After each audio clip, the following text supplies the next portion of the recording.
আসসালামু আলাইকুম বন্ধুরা, আশা করি সকলেই আল্লাহর রহমতে ভালো আছেন। আপনারা সকলেই জানেন ইসলামী ব্যাংক ফাউন্ডেশন থেকে একটি নতুন বড় নিয়োগ বিজ্ঞপ্তি প্রকাশিত হয়েছে বিভিন্ন পদে। তার মধ্যে সিনিয়র স্টাফ নার্স রয়েছে। প্রায় 8টি জেলার জন্য সিনিয়র স্টাফ নার্স নেওয়া হবে, 8টি জেলায় 8টি হসপিটালে। তো এই নিয়োগ বিজ্ঞপ্তিতে আপনারা যারা এর আগে আবেদন করেছিলেন ইসলাম ব্যাংক ফাউন্ডেশনের আন্ডারে, তারা কিভাবে এক ক্লিকের মাধ্যমে আবেদন করে ফেলতে পারবেন, এবং যারা প্রথমবার একটি হসপিটালে আবেদন করেছেন এবং পরবর্তীতে আপনারা আরও 7টি হসপিটালে আবেদন করার চেষ্টা করছেন, আপনারা কিভাবে এক ক্লিকের মাধ্যমে আবেদন করে ফেলতে পারবেন, এই নিয়েই আজকের এই ভিডিও। তো সবার প্রথমেই আপনাকে আসতে হবে ইসলাম ব্যাংক ফাউন্ডেশনের যে ওয়েবসাইটটি আছে ibfbd.org, এই ওয়েবসাইটে এসে আপনাকে ক্যারিয়ারে সিলেক্ট করতে হবে। উপরে যে বাটনগুলো দেখছেন তার মধ্যে ক্যারিয়ারে সিলেক্ট করতে হবে। ক্যারিয়ার সিলেক্ট করার পর আপনি এই ইন্টারফেসে চলে আসবেন। আপনাকে আসতে হবে apply for the job. Apply for the জবে ক্লিক করবেন। অ্যাপ্লাই ফর দ্য জবে ক্লিক করার পরে আপনি এই ফুল সার্কুলারের যে উইন্ডোজটি আছে এখানে আপনি চলে আসবেন। এখানে সার্কুলারে আবেদনের জন্য ইনস্ট্রাকশন যেগুলো আছে সেগুলোও দেওয়া আছে, সাথে ডান পাশে নোটিশ দেওয়া আছে। এখানে উপরে দেওয়া আছে log in for existing candidate.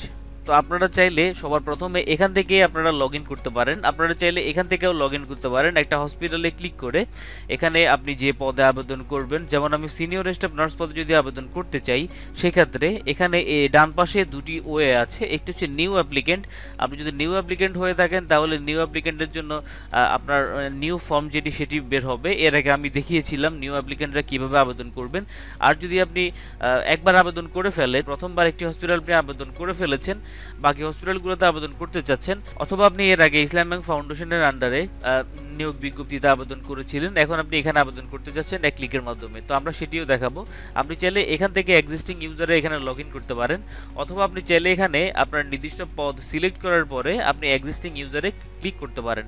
Existing ইউজারে click করার পর আপনাকে এই কনফার্মেশনটা দেখাবে, do you want to apply. আপনি ইয়েস দিয়ে দিবেন। এরপর আপনাকে এখানে পাসওয়ার্ড এবং আপনার ইউজার আইডি এবং পাসওয়ার্ড এগুলো দিয়ে আপনাকে লগ ইন করতে বলবে। আপনি এর আগে যে ইউজার আইডি এবং পাসওয়ার্ড দিয়ে আপনার আইডিটি ক্রিয়েট করেছিলেন, সেই আইডি এবং পাসওয়ার্ড দিয়ে আপনাকে লগ ইন করতে হবে। তো আমরা দেখে নিই লগ ইন করার পরে ইন্টারফেসটি কীরকম আসে।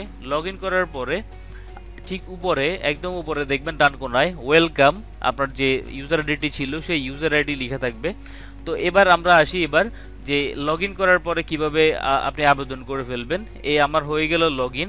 এবার আপনি যদি চান আপনি আপনার সিভিটি কারেকশন করে নিতে পারেন আবেদনের পূর্বে। সাপোজ আপনার এর আগে কোনো একটা ট্রেনিং করেছিলেন, সেই ট্রেনিংটা এর আগে আপনি সিভিতে অ্যাড করেননি, এখন নতুন করে আপনি সিভিতে অ্যাড করবেন, সেই ক্ষেত্রে আপনি চাচ্ছেন আপনার সিভিটি আপডেট করে আবার নতুন করে আবেদন করার জন্য, আপনি আপনার ইউজার নেমের উপরে ক্লিক করবেন।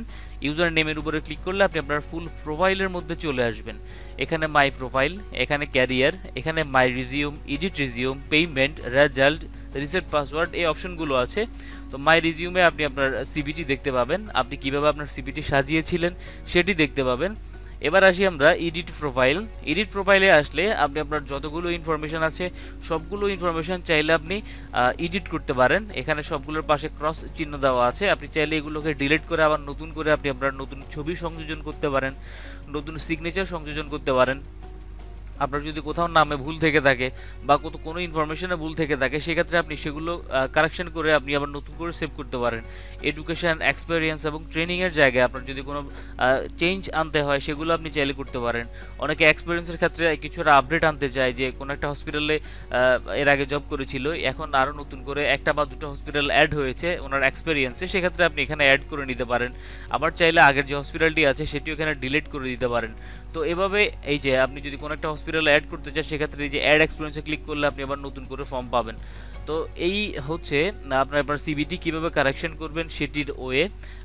এবার আমরা দেখব সিভি কারেকশন হয়ে গেল, এবার আপনি কিভাবে অ্যাপ্লাই করবেন। সিভির সম্পূর্ণ কারেকশন হওয়ার পরে আপনাকে আবার চলে আসতে হবে এই উইন্ডোজে, অর্থাৎ জব সার্কুলারের উইন্ডোজে।